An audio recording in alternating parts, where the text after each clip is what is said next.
This is our daughter, Jordan. These pictures were taken summer of 2021. I was fine until that video. In place of her canceled prom because of COVID just 6 months before she passed. I'm going to tell you a little bit about Jordan's life. She was my most determined child. And yes, that could mean stubborn in many cases. But if Jordan decided to do something, she did it. And nothing and nobody got in her way. Jordan was a shy child in elementary school, so shy that her teacher at our very first parent-teacher conference asked us if she ever laughed. We were shocked because she was always happy and having fun at home. Then, when she was 12, she went to camp and saw that the girls in the upper age groups seemed to have that one person who was outgoing, but her group, there for the first time, didn't have anybody like that. So she decided that she would be that person, to be outgoing for the first time in her life. Since then, so many of the younger girls in her group have looked up to her as an example, and they have become very dear friends to her. Jordan loved music. Like her older siblings, she was in the school and church choirs. And then she decided to teach herself to play guitar, ukulele, and piano to accompany the songs that she wrote. She had real talent, and I'm not just saying that because she was my kid.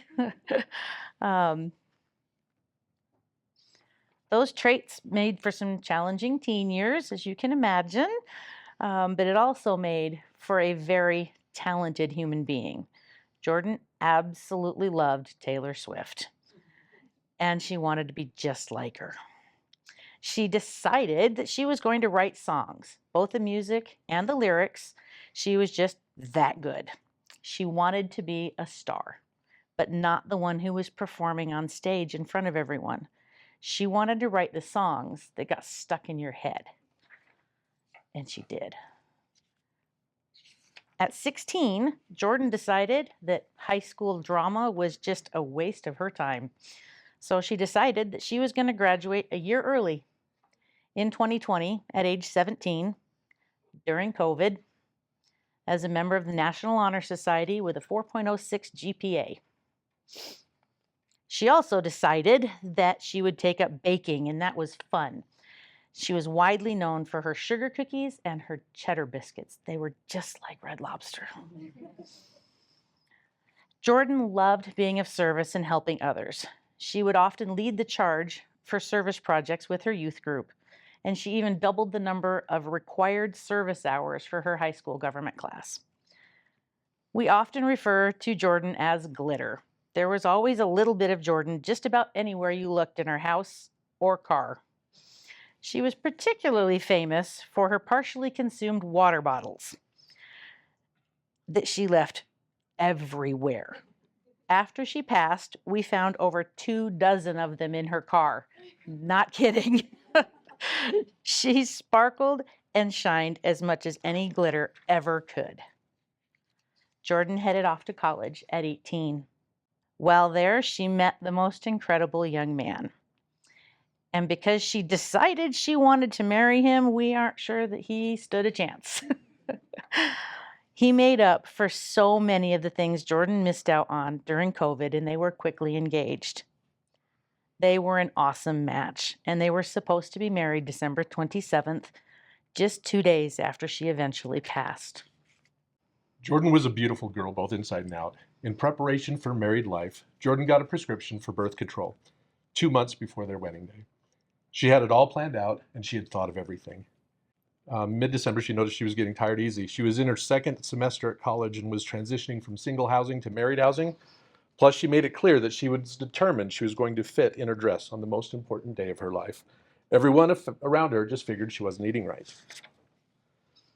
When she called us and told us she was going to urgent care because she was just exhausted all the time and her chest hurt, we decided to head to Idaho early. We happened to be in St. George at the time and had planned on a Christmas gathering with our family anyway the next day, so coming up one day early was only a minor inconvenience.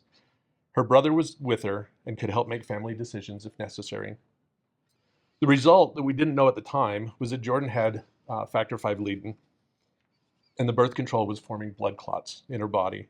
None of us surrounding her knew what symptoms to look for.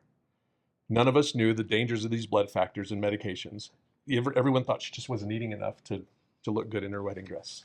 The urgent care checked her out, told her she had bronchitis, and sent her on her way. She collapsed at the car, and her fiance drove her the 2 blocks to the emergency room where her brother met her.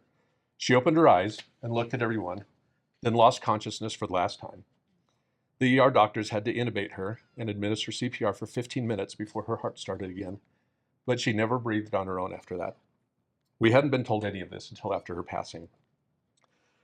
They put her in a cold coma, and her brother accompanied her in the ambulance to Idaho Falls for their neurology expertise. We arrived the next morning. On the day that we arrived at Ermac in Idaho Falls, one of the things we appreciated was Nurse Bruce in the ICU unit. He was very frank with us. He wasn't cold, but he was gracefully honest. He explained to us that her body twitches were her brain reacting to the damage. And I remember him saying very clearly, but with concern in his voice, that this is not a good sign. What I didn't appreciate, but I do understand, was the medical staff being very unwilling to discuss possible outcomes with us. Only when we sat with the doctor that first evening did the option of her not recovering even be suggested. I don't want to say that they were overly optimistic, just overly vague. When it was suggested that it would be a long process, I said to Nurse Bruce, I said, "She's not going to get married next week, is she?" And he looked me right in the eye and said, "No, I don't think so." On the next day, her doctor sat us down and asked if we'd considered organ donation. This was the first time the possibility of her not surviving had entered my thoughts. I was not prepared for that gut punch. The answer was easy. Jordan helped everywhere she went, and I was certain she would have wanted to be an organ donor, but I was about to lose my baby girl, and I didn't have the capacity to go any further than that. So I simply said yes. If this goes badly and she can help others, this is the path that she would and we should take.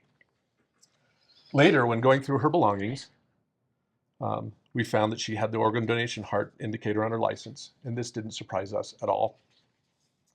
Before we knew it, we had Donor Connect personnel in our midst, answering questions, talking to the medical staff, and generally taking control of the donation side of the equation. They were kind, helpful, and answered questions, but were not intrusive.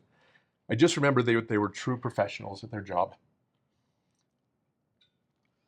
Once the neurologist confirmed that there was no brain activity beyond keeping her heart beating, we were left with the decision to remove life support, which was something we were not emotionally prepared to do, or simply wait for brain death. As a last act of compassion from a girl who was an inspiration to many, she stopped living. We've concluded that this was her deciding to serve. She was declared brain dead Christmas morning, 2021, just 2 days before her wedding date. Within hours, she was taken down the hall in an elevator. No water walk due to COVID restrictions, and precious little time for extended goodbyes. My baby was gone.